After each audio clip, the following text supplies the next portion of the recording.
लहान मूल. ओम श्री गणेशाय नमः. आज मी तुम्हाला एका लहान मुलांबद्दल माहिती देणार आहे. कोणत्याही लहान मुलाची पत्रिका उघडून पहा. पालकांचा पहिला हाच प्रश्न राहतो की हे मूल आमचं ऐकत नाही आणि याचं वागणं आमच्या पूर्ण कुटुंबापेक्षा वेगळं असतं. याचं फ्रेंड सर्कल आणि याच्या शिक्षणात हे मूल सुरक्षितपणे राहील का? कारण हे शिक्षणात मार्ग निवडत असताना आमचा विचार घेतच नाही आणि भले आम्ही आमचा विचार मांडला तरी देखील ते ऐकत नाहीत. मग त्याच वेळी चालू होतो तो वाद, भांडणे. ते मूल आईवडिलांचा मान देखील ठेवत नाही. हे नेमकं कशामुळे माहिती आहे का तुम्हाला? हे घडण्यासाठी कारणीभूत आहे राहू. याच्यात राहूच कारणीभूत का? तर 2003 किंवा सालापासून किंवा त्याच्या अगोदर कोणत्याही स्त्रीची गर्भधारणा आणि मुलाच्या जन्मापर्यंतच्या कालावधीत केमिकल असलेली औषधं, गोळ्या जास्त दिल्या जात नव्हत्या आणि मुलाचा जन्म पूर्ण तऱ्हेने नैसर्गिक व्हायचा. आता गर्भधारणेपासून मुलाच्या जन्मापर्यंत फक्त केमिकल आणि केमिकलचेच औषधे वापरले जातात. नेमका जन्म माणसाने माणसाला दिला आहे की केमिकलने माणसाला दिला आहे हेच कळत नाही. जिथे केमिकल्स, ड्रग वापरले जातात तिथे जन्म होतो राहूच्या फसव्या वृत्तीचा. आणि ज्या वेळेस मुलाच्या जन्माच्या अगोदर त्या मुलावर या केमिकलचा परिणाम होतो आणि त्याच वेळे ते मूल जन्माला आल्यानंतर माणसाप्रमाणे कमी आणि एका भटक्या आत्म्याप्रमाणे जास्त वाटते.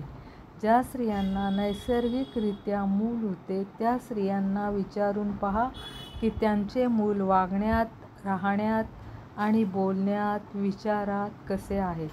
परंतु गर्भधारणा झाल्यानंतर देखील त्या स्त्रियांनी केमिकलचा वापर केलेला नसावा.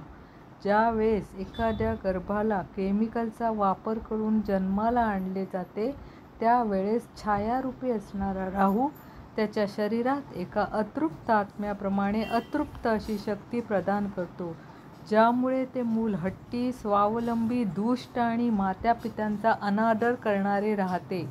आता यामध्ये भरपूर लोक प्रश्न करतील की अगोदरच्या काळात ज्या वेळेस अशी मुलं मुली जन्माला यायची त्यावेळेस काही केमिकल होते का? याच प्रश्नाचे उत्तर असे आहे की अगोदरच्या काळात गोळ्या औषधांपेक्षा गर्भसंस्कारावर लक्ष दिले जायचे आणि जास्त या गर्भसंस्कारांचेच पालन करत नव्हत्या. त्यांना दुष्ट, पापी आणि अतृप्त आत्म्यांची मुलं जन्मत असत. सध्याच्या काळात गर्भसंस्कारांचे पालन करून केमिकलचा वापर केला जातो, ज्यामुळे मुलावर तुमच्या गर्भसंस्कारापेक्षा केमिकलचा जास्त प्रभाव दिसतो. आज आपण मुले जन्माला घालत नाहीत तर मुले विकत घेत आहोत.